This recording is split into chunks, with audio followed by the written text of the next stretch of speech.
رب اشرح لی صدری ویسر لی امری واحلل عقدۃ من لسانی یفقہوا قولی۔ قال اللہ تعالیٰ فی القرآن المجید والفرقان الحمید یا ایہا الذین آمنوا انفقوا مما رزقناکم صدق اللہ العظیم۔ عزیز دوستو، سامعین اکرام و ناظرین، السلام علیکم ورحمۃ اللہ وبرکاتہ۔ اللہ کا احسان ہے کہ ہم آپ مسلمان ہیں۔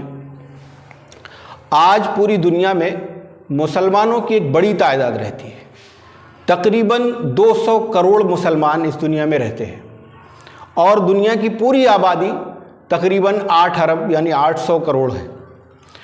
اس حساب سے دنیا کا ہر تیسرا آدمی مسلمان ہے۔ یہ اللہ کا احسان ہے، اور زیادہ تر مسلمان اس میں چند لاکھ کو چھوڑ دیں تو ہم سب کو یہ دین وراثت میں ملا ہے۔ ہمارے باپ ہمارے دادا مسلمان تھے تو ہم بھی مسلمان ہو گئے۔ ہم نے اس مسلمان ہونے کے لیے، اس اسلام کی نعمت کو پانے کے لیے، ایمان جیسی بے بہا قیمتی نعمت کو پانے کے لیے ہم نے اپنا کچھ قربان نہیں کیا ہے، کوئی محنت اور مشقت نہیں کی ہے اس کے لیے۔ لیکن صحابہ اکرام نے اس ایمان کو پانے کے لیے بھی اور اللہ کے رسول کی محبت کو حاصل کرنے کے لیے اور جنت کے حصول کے لیے ان سب لوگوں نے بہت زیادہ قربانیاں پیش کی، چاہے وہ جانی قربانی ہو، مالی قربانی ہو، رشتوں کی قربانی ہو، روحانی قربانی ہو، جس طرح کی ہر طرح کی ان لوگوں نے قربانیاں دی، اور ایسی قربانیاں دی ہیں کہ ہم آپ سوچ بھی نہیں سکتے۔ ایسی مثالیں ہیں کہ ہم آپ سنیں گے تو حیرت میں پڑ جائیں۔ میں آج اب صحابہ اکرام رضی اللہ تعالی عنہ اجمعین کی مالی قربانیوں کی چند مثالیں پیش کروں گا۔ اس کے بعد انشاءاللہ آنے والے ہفتے میں پھر میں بات کروں گا ان کی جسمانی قربانی کی، ان کی روحانی قربانی کی۔ اس طرح کی ایک سیریز آپ کے سامنے انشاءاللہ میں پیش کرنے کی کوشش کروں گا۔ اللہ تعالیٰ قرآن میں کیا فرماتے ہیں کہ یا ایھا الذین آمنوا انفقوا مما رزقناکم، اے لوگوں جو ایمان لے آئے ہو، تم لوگ خرچ کرو، مما رزقناکم، میں نے جو تم کو رزق عطا فرمایا ہے اس میں سے خرچ کرو۔ اور ہم کو اور آپ کو اللہ تعالیٰ نے جو رزق عطا فرمایا ہے، جو مال اور دولت سے نوازا ہے، در حقیقت وہ ہمارا اپنا نہیں ہے، وہ اللہ کا ہے۔ اللہ تعالیٰ ایک جگہ اور قرآن میں فرماتے ہیں وَأَنفِقُوا مِمَّا جَعَلَكُمْ مُسْتَخْلَفِينَ فِيهِ، کہ اے لوگوں تم لوگ خرچ کرو، اے مسلمانوں، اے مومنوں، خرچ کرو اس میں سے جس کا میں نے تم کو جانشین بنایا، میں نے تم کو اس کا خلیفہ بنایا ہے، وہ در حقیقت میرا مال ہے، میں نے کچھ وقت کے لیے تم کو دیا ہوا ہے، اس میں سے خرچ کرو۔ کہاں پر؟ سورہ توبہ میں اللہ تعالیٰ کہتے ہیں غربا پر، مساکین پر، قرض داروں پر، مسافروں پر، اس طرح کی 8 مدیں بتائی گئی، ان سب پہ خرچ کرو۔ اور ایک جگہ اللہ تعالیٰ فرماتے ہیں من ذا الذی یقرض اللہ قرضا حسنا فیضاعفہ لہ اضعافا کثیرا، کہ کوئی ہے جو مجھے قرض دے۔ سوچیں اللہ تعالیٰ کتنے اچھے انداز میں، ان کا مال ہے، انہوں نے ہی ہم کو دیا ہے، لیکن جملہ کیا استعمال کر رہے ہیں کہ تم میں سے کوئی ہے جو مجھے قرض دے تاکہ میں اس کو اضعافاً کثیرا، فیضاعفہ لہ اضعافاً کثیرا، تاکہ میں اس کو بڑھا چڑھا کر کئی گنا بڑھا کر کے لوٹاؤں۔ انسان اگر 1 روپے اللہ کی راستے میں خرچ کرے گا تو قیامت کے دن جب وہ اس کا بدلہ دیکھے گا تو حیرت میں پڑ جائے گا، نیکیوں کا ایک پہاڑ اس کو دکھے گا۔ وہ سوچے گا میں نے تو بہت معمولی رقم خرچ کی تھی، تو یہ کہاں سے آ گیا؟ آپ کے خلوص، آپ کی جو نیت کا اجر و ثواب اللہ تعالیٰ جو دیں گے اس کا اندازہ نہیں لگایا جا سکتا۔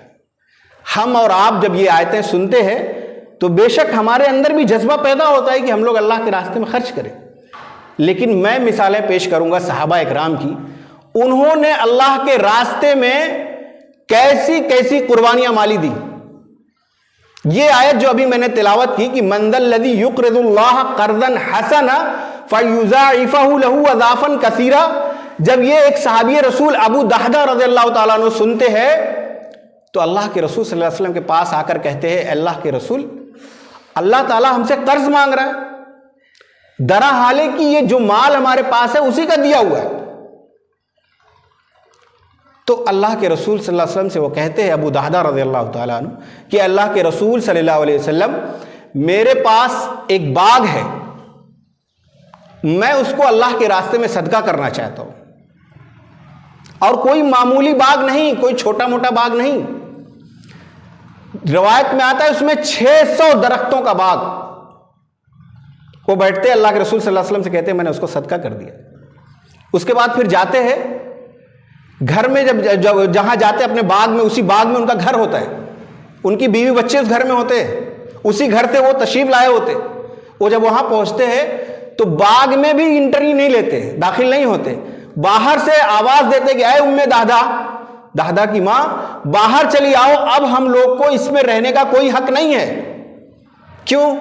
کیونکہ میں نے اس باغ کو اللہ کے راستے میں صدقہ کر دیا۔ آپ سوچیں 600 درختوں کے کھجور والا باغ، کتنی بڑی دولت، کتنی بڑی نعمت جو اللہ نے ان کو نوازی تھی۔ اللہ تعالیٰ کی یہ آیت سن کر انہوں نے کیا کیا؟ صدقہ کر دیا۔ اللہ تعالیٰ ایک جگہ اور فرماتے ہیں لن تنالوا البر حتى تنفقوا مما تحبون، کہ تم لوگ حقیقی نیکی کو نہیں پہنچ سکتے جب تک تم اپنی محبوب چیزوں کو اللہ کے راستے میں نہیں خرچ کر دیتے ہو۔ اللہ تعالیٰ کہتے ہیں لن جو آتا ہے، جو لوگ عربی لینگویج جانتے ہیں ان کو پتا ہے کہ ہرگز ہرگز کے لیے آتا ہے، کہ کبھی بھی انسان حقیقی نیکی، ایکچول نیکی تک نہیں پہنچ سکتا جب تک کہ وہ اپنی محبوب چیزوں کو اللہ کے راستے میں نہ خرچ کر دے۔ جن چیزوں کو وہ بہت زیادہ پیار کرتا ہے وہ اللہ تعالیٰ کے راستے میں نہ خرچ کر دے، کیونکہ اللہ تعالیٰ قرآن میں فرماتے والذین آمنوا اشد حبا للہ، کہ مومن وہ ہیں جو اللہ کی محبت میں بڑے سخت ہوتے ہیں، بڑے شدید ہوتے ہیں، یعنی سب کچھ اپنا اللہ کے لیے لٹانے کے لیے تیار ہوتے ہیں۔ ایک صحابی رسول حضرت ابو طلحہ رضی اللہ، وہ جو اپنے مال کا، اپنے جائیداد کا جائزہ لیتے تو ان کو سمجھ میں آتا ہے کہ یہ جو باغ ہے جو مسجد نبوی سے بالکل سٹا ہوا تھا، یہ باغ میرا سب سے قیمتی ہے، میں اس کو اللہ کے رسول صلی اللہ علیہ وسلم کے پاس وہ جاتے ہیں اور کہتے ہیں اللہ کے رسول صلی اللہ علیہ وسلم میرے پاس میرا سب سے قیمتی باغ یہ ہے، میں اس کو اللہ کے راستے میں خرچ کرنا چاہتا ہوں، کیونکہ اللہ تعالیٰ کہتے ہیں تم حقیقی نیکی کو نہیں پہنچ سکتے، لن تنالوا البر حتى تنفقوا مما تحبون، تو میں آج اس باغ کو اللہ کے راستے میں صدقہ کرتا ہوں۔ اللہ کے رسول صلی اللہ علیہ وسلم فرماتے ہیں، کہتے ہیں کہ اے ابو طلحہ تم اپنے اس باغ کو اپنے رشتہ داروں میں تقسیم کر دو۔ وہ اپنے رشتہ داروں کو بلاتے ہیں اور پورے باغ کو ان میں تقسیم کر دیتے ہیں۔ کتنا بڑا وہ باغ تھا، روایت میں آتا ہے، آپ سنیں گے آپ حیرت میں پڑ جائیں گے، کتنا بڑا باغ تھا وہ، کتنا بڑا تھا کہ اس کا کچھ حصہ حسان بن ثابت رضی اللہ تعالیٰ عنہ کو بھی ملتا ہے، وہ ان کے رشتہ دار تھا، جس کو بعد میں حضرت امیر معاویہ رضی اللہ تعالیٰ عنہ نے 6 لاکھ درہم میں وہ حصہ خریدا تھا ان کا، 6 لاکھ درہم میں۔ سوچئے پوری باغ کی ملکیت کتنی رہی ہوگی۔ بے مثال قربانیاں پیش کی ہیں صحابہ اکرام نے۔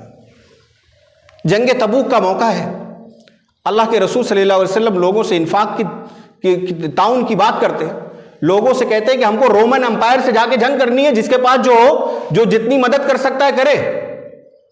عمر فاروق رضی اللہ تعالیٰ عنہ اپنے گھر جاتے اور اپنی بیوی سے کہتے جو کچھ ہے گھر میں جمع کرو، سب کو سب کا سب جمع کرو، اور جب مال اکٹھا ہو جاتا ہے ان کا سب کچھ، تب وہ اس مال کو، اس اپنے تمام قیمتی سرمایہ کو آدھا آدھا کرتے، ایک حصہ چھوڑتے، ایک حصہ اللہ کے رسول صلی اللہ علیہ وسلم کے پاس لے کے آتے۔ تو اللہ کے رسول صلی اللہ علیہ وسلم پوچھتے ہیں عمر گھر والوں کے لیے کچھ چھوڑا ہے؟ عمر رضی اللہ تعالیٰ کہتے ہیں اللہ کے رسول آدھا لے کے آیا ہوں، آدھا آپ کی خدمت میں، آدھا گھر والوں کے لیے۔ عمر فاروق رضی اللہ تعالیٰ عنہ کی یہ روایت ہے، یہ بخاری شریف کی، وہ کہتے ہیں کہ اس دن میں نے یہ ارادہ کیا تھا کہ آج میں حضرت ابو بکر صدیق رضی اللہ تعالیٰ عنہ کو پیچھے چھوڑ دوں گا۔ صحابہ اکرام رضی اللہ تعالیٰ عنہ اجمعین میں یہ خصلت تھی کہ وہ نیکیوں میں ایک دوسرے سے آگے بڑھنے چاہتے تھے، کمپٹیشن میں رہتے تھے، کیسے میں ان سے زیادہ عبادت کروں، کیسے ان سے زیادہ خرچ کروں۔ تو کہتے ہیں کہ میں نے سوچا کہ آج میں ابو بکر صدیق رضی اللہ تعالیٰ عنہ کیا کروں گا، پچھاڑ دوں گا۔ حضرت ابو بکر صدیق رضی اللہ تعالیٰ عنہ گھر پہ جاتے، پورا گھر کا سامان اکٹھا کرواتے اور اس سب کو سب لے کر کے اللہ کے رسول صلی اللہ علیہ وسلم کی خدمت میں آتے اور کہتے اللہ کے رسول صلی اللہ علیہ وسلم یہ ہماری طرف سے۔ اللہ کے رسول صلی اللہ علیہ وسلم پوچھتے ابو بکر گھر والوں کے لیے کچھ چھوڑا ہے؟ تو حضرت ابو بکر صدیق رضی اللہ تعالیٰ عنہ کیا جملہ بولتے ہیں، کہتے اللہ اور اللہ کے رسول ہمارے لیے، گھر والوں کے لیے اللہ اللہ کے رسول، اس کی محبت، یہ جذبہ تھا، اپنا سب کچھ لوٹانے کا جذبہ۔ اسی موقع پر کچھ صحابہ اکرام جن کے پاس کچھ نہیں ہوتا، اسی جنگ تبوک کے موقع پر وہ لوگ سوچتے کہ ہم کیا لے جا کے اللہ کے رسول صلی اللہ علیہ وسلم کی خدمت میں پیش کریں، جبکہ انفاق کے اتنا اجر اللہ کے رسول صلی اللہ علیہ وسلم بتا رہے ہیں۔ تو ایک صحابی رسول کے بارے میں آتا ہے کہ وہ جاتے ہیں، ان کے پاس کچھ بھی نہیں ہوتا ہے، تو جاتے ہیں کہ یہود سے بات کرتے ہیں کہ بولتے ہیں بھائی کچھ کام ہو تو مجھے دے دو، اس کے بدلے میں جو اجرت ہوگی مجھے دے دینا۔ تو وہ کہتا ہے یہودی کہ میرا ایک باغ ہے، اس میں تم یہ کنویں سے پانی نکال کر سینچ دو، اس کی سینچائی کر دو۔ رات بھر وہ صحابی رسول رات بھر کیا کرے، سینچائی کیے۔ صبح ان کو تقریباً 2 کلو کھجور ملتی ہے، 1 کلو لے جا کے گھر دیتے، ایک اللہ کے رسول صلی اللہ علیہ وسلم کے پاس لے کے جاتے ہیں، بولے اللہ کے رسول صلی اللہ علیہ وسلم یہ میری طرف سے۔ اللہ کے رسول صلی اللہ علیہ وسلم اس کو قبول فرماتے۔ تو انفاق کا مطلب صرف مالدار لوگوں سے نہیں ہے کہ آپ کے پاس بہت مال ہوگا تو آپ خرچ کریں گے۔ اللہ کے رسول صلی اللہ علیہ وسلم نے یہ فرمایا کہ کبھی 1 لاکھ درہم پہ غالب آ جائے۔ پوچھا صحابہ اکرام نے اللہ کے رسول یہ کیسے؟ 1 لاکھ پر اللہ کے رسول صلی اللہ علیہ وسلم فرمایا کہ اگر کسی کے پاس 2 روپے ہے، 2 درہم ہے، اس نے ایک اللہ کے راستے میں خرچ کر دیا تو اس نے اپنی آدھی دولت خرچ کر دی۔ اور کسی کے پاس ڈھیر سالہ مال ہے، اس میں سے 1 لاکھ درہم دیا تو اس نے اپنی جائیداد کا، اپنے مال کا کچھ حصہ دیا۔ تو اللہ کے ہاں نیت، اللہ کے ہاں آپ کا جذبہ انفاق، آپ کا خلوص، یہ سب دیکھا جاتا ہے۔ حضرت عثمان غنی رضی اللہ تعالیٰ عنہ برمائے آتا ہے، اسی جنگ تبوک کے موقع پر اللہ کے رسول صلی اللہ علیہ وسلم صحابہ اکرام کو خطاب کر رہے ہوتے ہیں، ان کو سمجھاتے ہیں، ان سے انفاق فی سبیل اللہ، اللہ کے راستے میں خرچ کرنے کے لیے ابھارتے ہیں۔ حضرت عثمان غنی رضی اللہ تعالیٰ عنہ کہتے ہیں اللہ کے رسول صلی اللہ علیہ وسلم میری طرف سے 100 اونٹ، پورا سامان لدا ہوا، مال و متاع کے ساتھ، جو کچھ اس پہ تجارتی سامان ہے اس کے ساتھ میں اللہ کے راستے میں صدقہ کرتا ہوں۔ اللہ کے رسول صلی اللہ علیہ وسلم اس کو قبول فرماتے ہیں۔ اس کے بعد پھر اللہ کے رسول صلی اللہ علیہ وسلم اور صحابہ اکرام کو ترغیب دیتے ہیں۔ پھر حضرت عثمان رضی اللہ تعالیٰ عنہ کھڑے ہوتے اور کہتے ہیں اللہ کے رسول صلی اللہ علیہ وسلم میری طرف سے 100 اونٹ اور۔ اس کے بعد اللہ کے رسول صلی اللہ علیہ وسلم اس کو قبول فرماتے، پھر ترغیب دیتے۔ پھر حضرت عثمان غنی رضی اللہ تعالیٰ کہتے ہیں میرے اللہ کے رسول صلی اللہ علیہ وسلم 100 اور اونٹ، اور وہ بھی مال سے لدا ہوا۔ اور ایک روایت میں آتا ہے کہ غنی رضی اللہ تعالیٰ 1000 درہم بھی اللہ کے راستے میں صدقہ کرتے ہیں۔ وہ دن اللہ کے رسول صلی اللہ علیہ وسلم، اس دن جو ہے روایت میں آتا ہے کہ اللہ کے رسول صلی اللہ علیہ وسلم وہ دینار ہاتھ سے اچھالتے ہیں اور کیا کہتے ہیں کہ آج کے بعد عثمان جو کچھ کرے ان کو کوئی نقصان نہیں ہوگا۔ اللہ کے رسول صلی اللہ علیہ وسلم ان کے جذبہ انفاق کو دیکھ کر آبدیدہ ہو جاتے ہیں۔ اور صرف صحابہ اکرام کی بات ہی نہیں ہے، صحابیات بھی، وہ لوگ بھی کافی خرچ کرنے میں، اللہ کے راستے میں بڑھ چڑھ کر کے حصہ لینے کے لیے۔ ایک مرتبہ کا واقعہ ہے کہ اللہ کے رسول صلی اللہ علیہ وسلم نماز سے جمعہ کا خطبہ دیتے، اس کے بعد پھر عورتوں کے مجمع کی طرف تشریف لے گئے، ان کو انفاق فی سبیل اللہ، اللہ کے راستے میں خرچ کرنے کے لیے ابھارتے، ان کو بتاتے۔ تو حضرت بلال رضی اللہ تعالیٰ ان کے ساتھ ہوتے، وہ اپنی چادر اس طرح بچھاتے ہیں اور سب کے سب عورتیں کیا کرتی ہیں، اپنے کان کی بالیاں، ناک کے میں جو بھی زیورات، ہاتھ پیر میں جو کچھ پہنے ہوتی ہیں، سب کے سب نکال کر صدقہ کرتے۔ بہت زیادہ جذبہ انفاق صحابہ اکرام میں، صحابیات میں۔ ہم اور آپ اس معاملے میں بہت پیچھے، اس معاملے میں بہت پیچھے۔ اللہ تعالیٰ سے دعا ہے کہ اللہ تعالیٰ ہمارے اندر بھی جذبہ انفاق پیدا کرے، ہم بھی اسلام کے لیے اپنے جان و مال کی قربانی پیش کرنے کے لیے آگے بڑھیں۔ آمین۔ وآخر دعوانا الحمدللہ رب العالمین۔